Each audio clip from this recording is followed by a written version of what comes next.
So before we get to other topics, I need to get to the big positive announcement first, because it makes more sense to cover it, because if I don't, then the buildup won't be worth it. All right, ladies and gentlemen, I got some great news this morning. I got some absolutely awesome news this morning. I am very psyched to announce to everyone the following announcement. Ladies and gentlemen, there we go. I have been selected to be in the Elden Ring Nightreign network test. Yes, I am very excited for this news. Incredibly excited for this news. This is huge. This will be great gameplay. This will be something very special that I get to do. It's going to be on PS5 Pro, by the way, because they only allowed the network test on PS5 or Xbox Series consoles. They didn't have it on PC.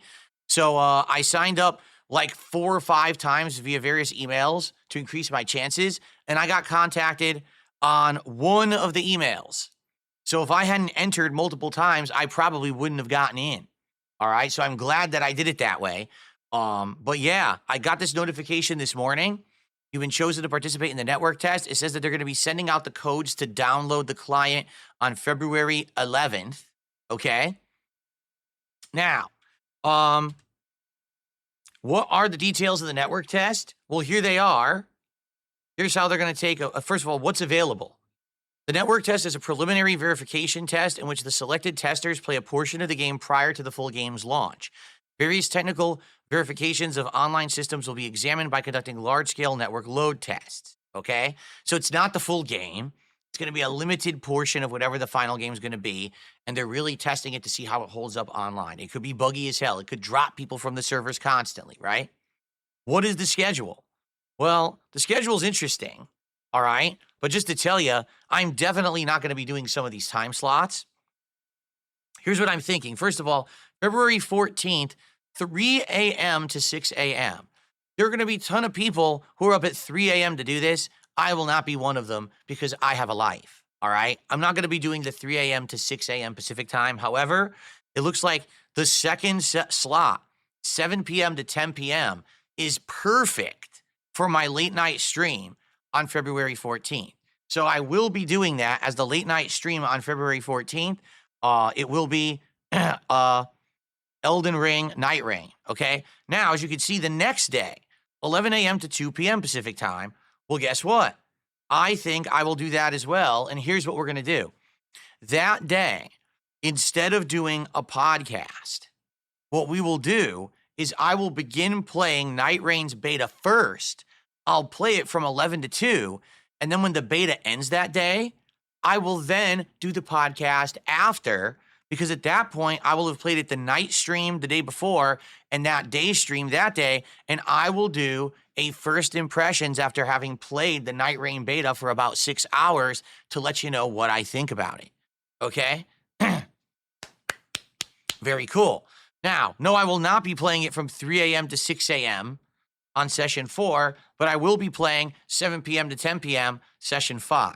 So I will be playing sessions 2, 3, and 5 on the 14th, 15th, and 16th, respectively.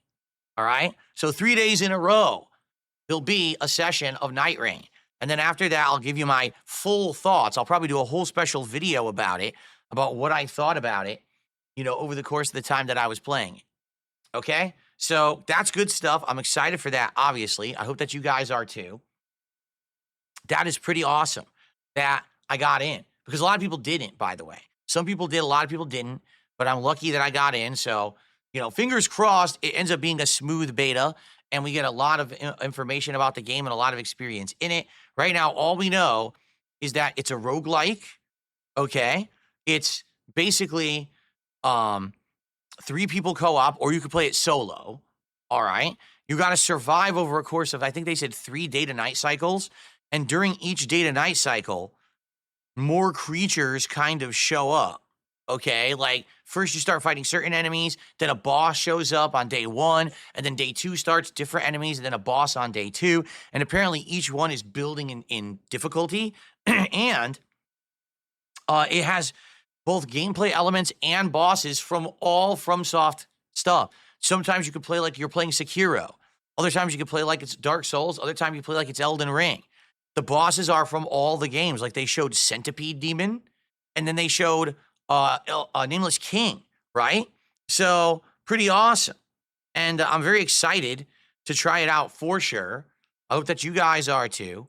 Now, obviously, what everyone wants to know is to what extent can the content be shared? Likely, everyone can stream and record it. I haven't even heard of one of these betas where you can't. All right. I remember when they did the network test for Elden Ring, you were able to stream and record it. But there hasn't been concrete information yet. Apparently, when they send out the codes on February 11th, that's when we're supposed to find out.